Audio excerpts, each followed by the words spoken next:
Hello and welcome to LFC Focus. So Liverpool have got their 2018-19 Premier League campaign off to an absolute flyer with a 4-0 thrashing of West Ham. We picked up exactly where we left off last season with a comfortable 4-0 win. I thought all things considered, it was just really good, wasn't it? You can't really have any complaints about what we got today. I think the pre-season preparations, we really saw them paying off today. You know, the way we got at West Ham incredibly quickly. I thought we dealt with what could have been a low block from them very well, and I'll come on to West Ham's very high line later because I think, as we all know, that was basically the undoing of them today. A lot of the goals came from them leaving far too much space in behind, but there was always a threat that they were going to block, that they were going to get loads of defenders back and stuff like that. And I just like the risks that Liverpool took. You know, there are a lot of times where Trent Alexander-Arnold did it a lot out of all the players. He did it the most, where they were just launching the ball forward into the box. And look, a lot of it times it didn't come off. A lot of the times it didn't look great. But what it does is it constantly puts West Ham on the back foot. And even when it just goes out for a goal kick or something like that, it asks questions of them and it wears them out as well, because they've got to be chasing the ball at all times. And like I said, it helps you beat that low block, because that's one of the things that made it so difficult for us to get past low defensive last season, was the amount of time we took on the ball. We spent so much time in possession, pinging it round side to side in midfield. So it's just good to see Liverpool play so many vertical passes in that game. And I think Keita was certainly key to starting that press. I think he had a fantastic debut today. Obviously, he had a slightly iffy game against Torino. I think a lot of people looked at him and maybe thought that he didn't look that great. I personally thought he was pretty good against Torino, and I think, again, he carried that on today. He linked up with the attack really well, and as I've said in the past, he motivates the players around him to do it more as well. You know, they see Keita surging out of midfield and making these runs into the box, and the other midfielders go with him as well. I thought Gini Wijnaldum was really, really good today as well. Fantastic in that number 6 role. I think these are the kind of games that really suit him in the number 6. You know, we saw him at the Etihad last season in the Champions League, when he gets played at number 6 more out of necessity than really a tactical reason, and it didn't really work for him. But I think a lot of that is because of the defensive requirements of it, and the fact that when we do come under pressure, he can get exposed there. But when we're dictating the tempo, he actually works really well there, because he's got a fantastic pass on him. He gets the ball forward really well, and I think he's just perfect for that kind of setup. So I thought Wijnaldum was really good. And also when Henderson came on later on in the game, he got freed up really well. He got forward. He did what he's been doing in pre-season, where he looks like he's trying to add in his goal numbers. And again, just kind of mimicking what Naby Keita's doing to try and get at the defenders more. So I thought the midfield was really key to how we were pretty relentless today. I think Milner was very good at that press as well. Trent Alexander-Arnold and Andrew Robertson, who had a role in both of the goals as well, I thought did really well to be still getting the balls into the box quickly and stuff like that. I think Robertson, again, really good role in the goals. Both of them he's involved. It's a fantastic pass for Salah. He just lays it on the plate, and it's a great finish by Mohamed Salah as well, just to get into that position and nicely control the ball into the net. And then he's involved in the goal, I think it is for Sadio Mane as well, where he puts in the original ball. It's really good work from James Milner. You know, they basically, West Ham switch off because they don't think he's getting to the ball.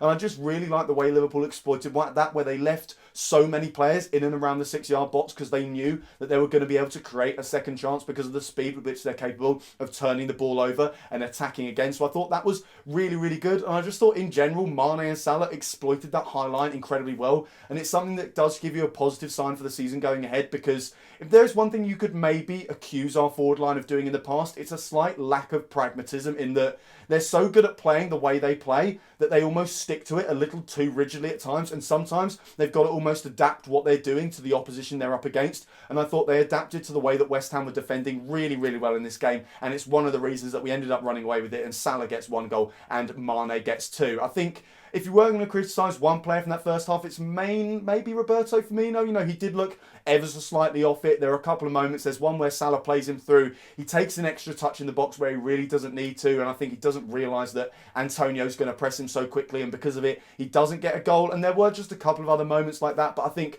he did come back later, and he is a little bit notorious for being a bit of a slow starter. You know, he does like to enjoy his summer holidays and stuff like that. So no real worries there. It is something that will come, and I mean, what we've seen from the other players around him, they are more than capable of making up for that. So yeah, a really, really good first half. We basically, you know, at 2-0, the game's never won, but given how we got to that scoreline, the amount of pressure we put on West Ham, and how knackered they looked just by the half-time break as well, it really did feel like the game was won there and then. And the second half did become a little bit of a procession. I thought it was really good to actually see, despite that, the fact that we did maintain the intensity a lot in that second half. It is another thing that became a problem for us last season. We would kind of go off the boil towards the end of games, games, and sometimes that was fine because we were 3-0 up, but other times, you know, we would end up, you know, the opposition would get back into the game and it'd end up ending much nervier than it really should have done. So I thought it was just really good that we kept going at West Ham because they absolutely could not deal with that. And I think the two things that were key to that were the pre-season work, which, as we all know, has gone absolutely swimmingly. Liverpool have had a fantastic pre-season and it's great to see it paying dividends in competitive games,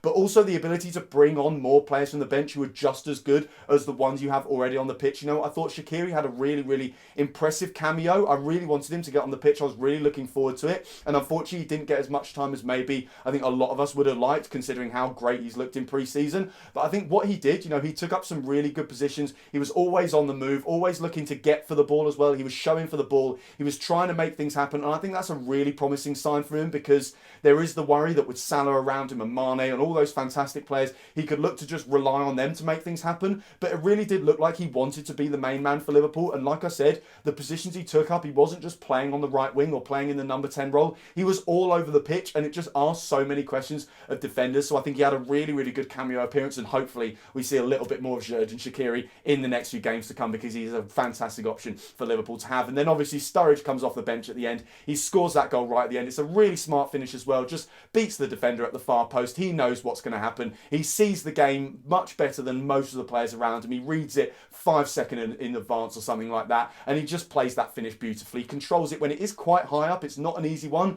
but that is what Daniel Sturridge gives you. He is a fantastic finisher, and it's just good to see him get off the mark as well. You know, it will boost his confidence, and it means that in future, when he does come off the bench, he might not be almost trying too hard for goals, because if that's the kind of criticism we've always had of Sturridge in the past, is sometimes he can seem a little bit selfish, and it's the reason that some people think that maybe he doesn't fit the Jurgen Klopp system. But now he's got his goal already, hopefully he won't be too hungry almost, and he will be willing to bring teammates into play as well. So yeah, all things considered, a fantastic way to start the season. You can't ask for much more than that. Liverpool top of the table after their first game with that wonderful +4 goal difference. And I think man of the match for me, probably Sadio Mane. It's really difficult because it was a great team performance. You know, any one of Salah or Keita or Milner or Wijnaldum or even Alexander-Arnold or Andrew Robertson could have got the man of the match award there. But I think Mane just looked really good. You know, I think he really exploited the fact that West Ham were paying a lot more attention to Mohamed Salah really well. He knew that he was going to get a little bit more space, and he used that to his advantage. And he does now look like he's really growing into that role as the wing number 10. It's something that caused him a few problems last season when he was growing into it, where he was adapting his style of play, but he looks comfortable there now. He looks like he knows what the manager's going to ask of him, and he executes it fantastically. And of course, he gets 2 goals that give Liverpool a massive leg up in making sure they get those 3 points. So yeah, a really good game. I haven't even mentioned Alisson. He didn't even have that much to do, but what he did very well. He had no real nervy moments whatsoever, even a moment that you could class as a mistake or a bit of a cock up. He's so just good that you don't even worry about it. You just think, oh, it's fine, you know, it's just one mistake, he won't do it again. So yeah, really good debut from Alisson, really good debut from all people all round. The only negative is probably that we didn't get to see any of brand new signing Fabinho, but apart from that, a really great day to be a Liverpool fan. So that is all for today's video. Thank you guys very much for watching. If you did enjoy it, hit that like button down there, hit that subscribe button there if you're around here. Check out some of the other videos that have been out on the channel over the past few days. Follow at LIVWHU Focus TV on Twitter, and I'll be back soon for the pre-match content for the game against Crystal Palace next Monday. Bye for now.